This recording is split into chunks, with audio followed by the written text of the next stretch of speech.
Okay, now let us see the how to write a program in C language. How to write a program in C language. So as we discussed earlier, so what we require to write a program. Okay, so to write a program, here we have to write an instructions. The set of instructions is called a program. Set of instructions is called a program.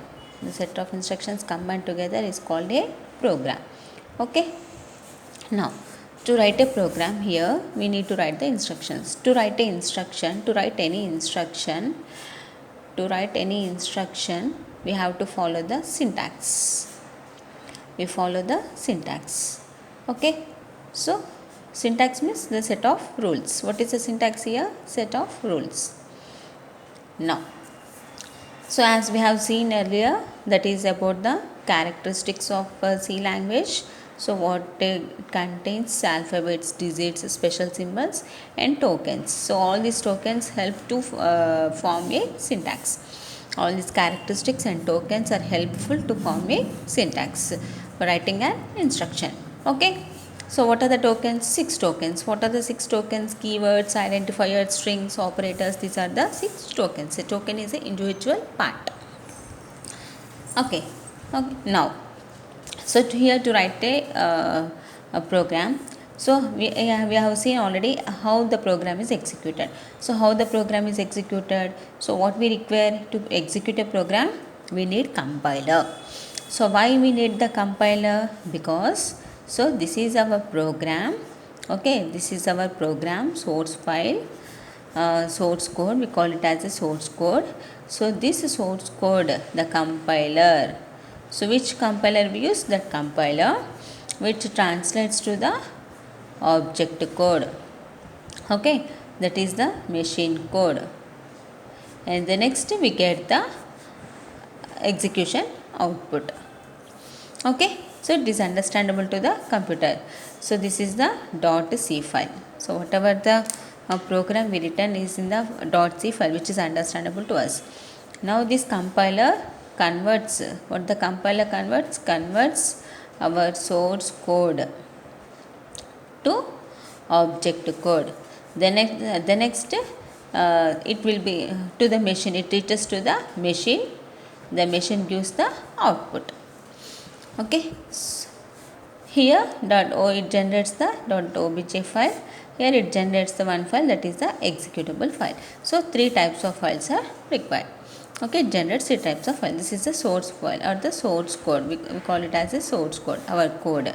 And to get the output. So why we are writing a program? We have to execute the program. Why to execute a program? To perform any calculation, to perform any task, to get the output, we are executing a program.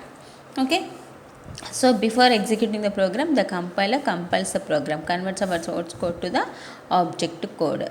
Okay, this object code is received by the computer. Okay, here it takes place and it will be gives the output, which is understandable to us. Okay, now so this is the way a program is executed. Okay, now how to write a program. So to write a C program, we need to follow some structure. To write a C program, okay, so it follows a structure, one structure. So that is the structure of a program. Okay, C structure. So what it contains? It contains the header files. Okay, declaration. So this we call it as a preprocessor statements. Header files we call it as a preprocessor statements. Next declaration, and next main function section, main function. Okay, and open and closed brackets. Here executable statements. What are the statements we are going to execute to perform a task? Here we write the instructions. In the next here subprogram section, subprograms. Okay, so this is the basic structure of a C program. So here first it contains the preprocessor statements that we call it as a, in our view we call it as an header files. The next, if we have to declare anything, we declare there, that is a declaration. The next, here the main part of a C program is the main function. Main function is the main part of a C program. Okay. The next, open and the closed brackets, here here it contains the block of code, set of code, block of code or set of code. Oh, okay, we also call it as an instructions which to perform any calculations, and the next, here we write the subprograms. Subprograms means subfunctions, we also call it as a subfunctions. So what are the structure we are seeing here? According to our requirement, we write those things, that is header files, declaration and subprograms. But to execute a program, here we require a main function. Here main function is a main part of a C program. Main function is a main part of a C program. Okay, without main we cannot execute a program. Without main we cannot execute a program. The main is the main part. Okay, so whatever inside the main function, the statements inside the main function will be executed sequentially. One by one the steps will be executed. Okay, so the main is the main part of a program. Okay, so here it was designed like that, to execute a program in language, to write a programs in C language. It was designed that you can write any functions. Main is one of the function. You can write any number of functions. So whatever the functions you write, but the control starts from the main function. The control starts from the main function and exit. Okay, and exit at the main. Okay, starts from the main and exit at the main. So that is the way. Okay, now before writing a function we need to know something. So what is that means? Here input and output. So what is the input to perform anything, to perform any calculation? Okay, so to perform any calculation we must need data. So if we produce data, then only we get the output. Okay, if you give something, then only we get the output. For example, adding two numbers. So to add two numbers, first let us give the two numbers, right? Okay, either give 4 and 5. Now add 4 and 5. What is the answer? 4 plus 5, 9. Okay, if you give the two numbers, then you will get the 9. Okay, to add two numbers, first we have to give what are the two numbers to add. Now 4 and 5 are the two numbers. So then what we get? 9. So what is this 4 and 5? Input. Then what is this 9? Output. Okay, so for each and every program, here we are writing a program. For each and every program, it must contains input. Okay, so while performing a task or any calculation, it gets something that we call it as an output, result. We get the result. Okay, so if we provide input to the program, then it gives the output, input and output.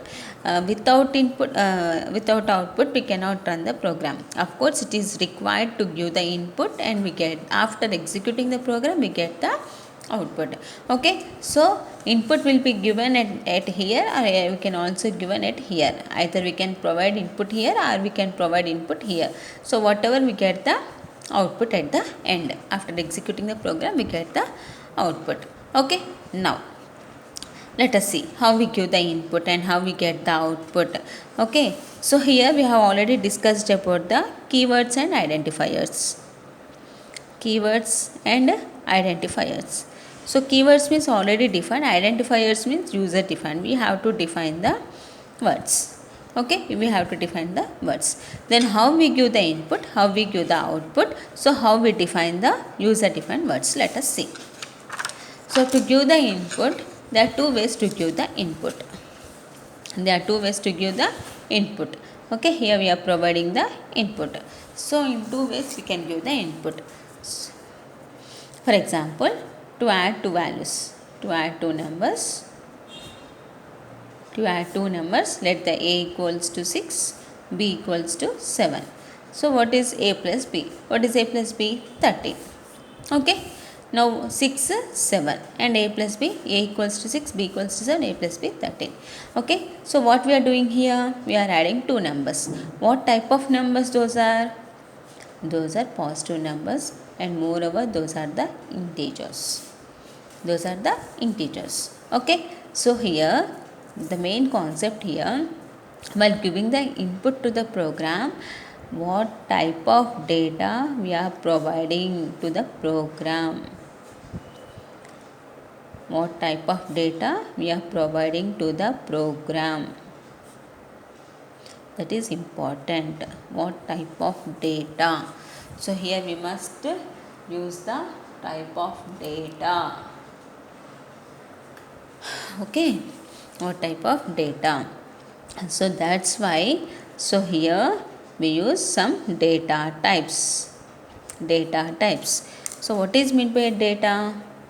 Data may be either it is a number, either it is a character, either it is a image, either it is a document, either it is a something. Okay, anything we call it as a data.